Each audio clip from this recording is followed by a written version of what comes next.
What's up, Astros fans? Corey Hightower here. We're at First Colony Little League Fields. We're going to have a sit down with former big leaguer and former Astro Edwin Maysonet. We're going to pick his brain and check out his team, maybe see some future MLB stars out here. Let's go.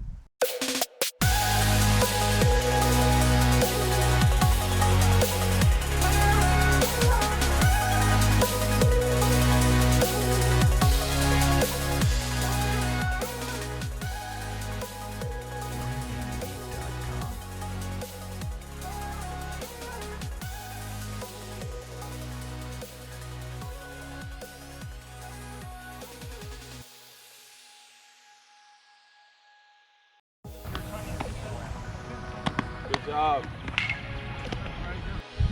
Here we turn down, down, down, and out front. Want to finish those. Your finish. So now go a little back because you don't want to hit the top of the fence. You want to try to hit it in the middle. Now we're going forward, trying to hit the. Donnie, bend your knees, big guy. Get a little bit back. There you go. There you go. Whip it. Excellent. Good job, kid. We'll make it better. Don't worry about that. We gotta have the attitude and be hungry for it. Woo! Atta baby, Luke. Get him. The line. I'm tired just watching these kids. We're going. So you see he caught the ball. Now he's going to stop us. Now we go back. You never see it. Just keep going until he catches the ball. He's not going to throw you out from over there. You guys are too fast for that. What's going on, Astros fans? Corey Hightower here. I got Edwin Maysonet with me. We just checked out his practice. Team looks great. Crew baseball. I appreciate you having us out here. Thank you. Thank you so much for giving me the opportunity to help Problem, out. Man. Team looks great. 9-year-olds, right? Yes, sir. 9 and 10-year-olds. Yes, sir. Looking good for 9 and 10-year-olds. If it was easy, everybody could have done it, you know? You don't see the whole population playing the big league. It's really kind of fun. Yeah. What, people know about your career. Former Astro, former Brewers, also coached within the Brewers organization, right, in the minor leagues. Yes, sir. And now you take the transition to go to coaching youth baseball. What pushed you to say, I'm done with the big leagues and I'm going to come out here and take my talents and my coaching ability to the youth? Well, it was actually a family decision.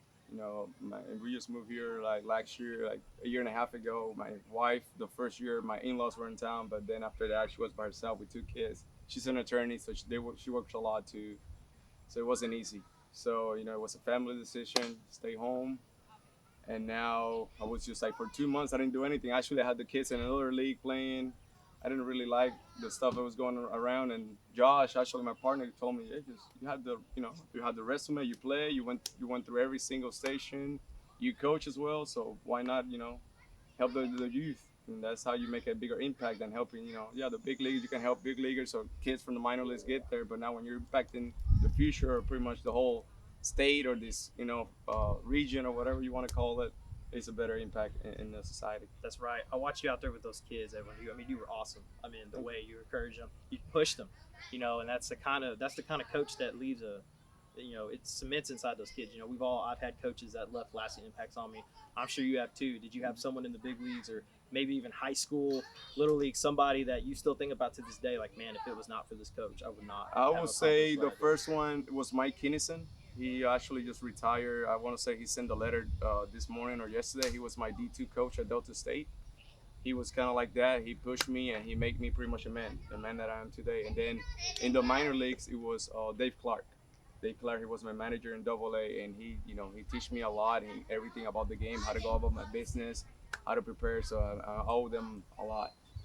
But now that you mentioned that, that's my dream and my goal now. Now that I'm here in the youth, I want to be remembered. I don't want to be remembered, Edwin, the former baseball player, the former this. No, I want to be remembered like the greatest coach that ever lived. It's gonna get, and I told you it's gonna be a process. It's gonna take you, 2 or 3 years, but after a while, you don't need us as coaches. We're just gonna sit here, enjoy the game because you know where to be, how to do it, how to fix it, and how to change it right away, just like big leaguers do. They don't wait the whole day to go 0 for 20 to be like, oh, how did it? They do it pitch to pitch. That's right. And you were a part of those big league clubhouses. It's a totally different climate.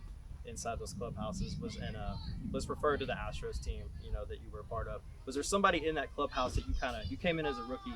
That's got to be intimidating. Was there somebody that you kind of gravitated towards, like that guy in the locker room when he stood up to talk, everybody they shut up and they listened? Like the rookies kind of like, hey, he's out there taking BP, or is he taking grounders? You're watching him interact with everybody. Who was that player? So the player that kind of mentored me a little bit next to my locker, one second, was Roy Oswald. He didn't say much, but he kind of like you said, whenever he talked, everybody listened. He was actually next to my locker, and I just got lucky to have him next because he went to East Mississippi. I went to JUCO, Mississippi Delta. So we started talking about Mississippi, and that was the bond that, so every day we'll have a little chit chat. But then on the field and off the field, he took care of me was Miguel Tejada.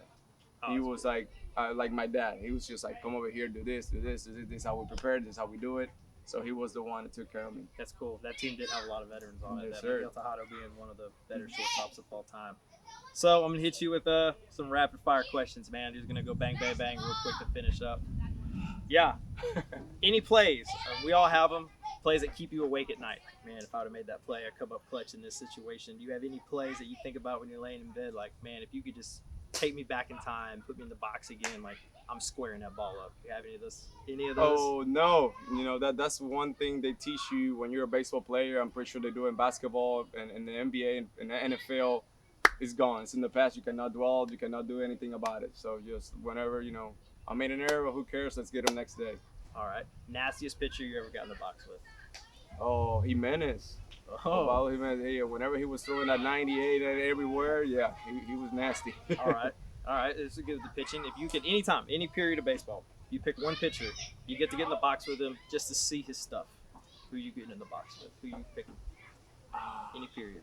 I would say Brandon Litch. Really? Yeah, I want to see that slider. It was nasty. So I want to see it. All right. It's different when you're in that box. Oh, from yeah. outside you're like, oh, that's enough. When you're in the box, like, wow. Yeah, definitely. What's your most memorable big league moment? I wouldn't say with the Astros going 4-for-4 against the Pirates. Yeah. And then the Grand Slam with the Brewers, it was up there too.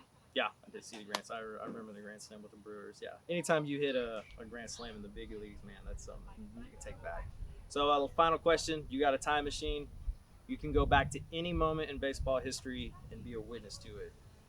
What moment are you going to? It's a tough one. There's so many moments, man.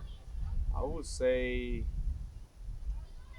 was it 16 in the when Ty Cobb was playing and Whitener? But Whitener I think was older than that. But in that era, I want to see because all these people. It's a lot of speculation. Oh, they threw soft. That's why they did this, or they used this. But I want to live that experience just to see it and how they went about this business because they're riding on buses. There are no planes. They don't have the cold gear it's not Under Armour cold gear stuff. Back then, they probably had a sweater and let's go get them. So it's a total different game, I want to say. That's right. Man, Edwin, I appreciate you sitting down with us, man. So your team looks great. Thank True you so baseball much. guys. Edwin Maysonet, true professional. Y'all have a good one. Astros 411!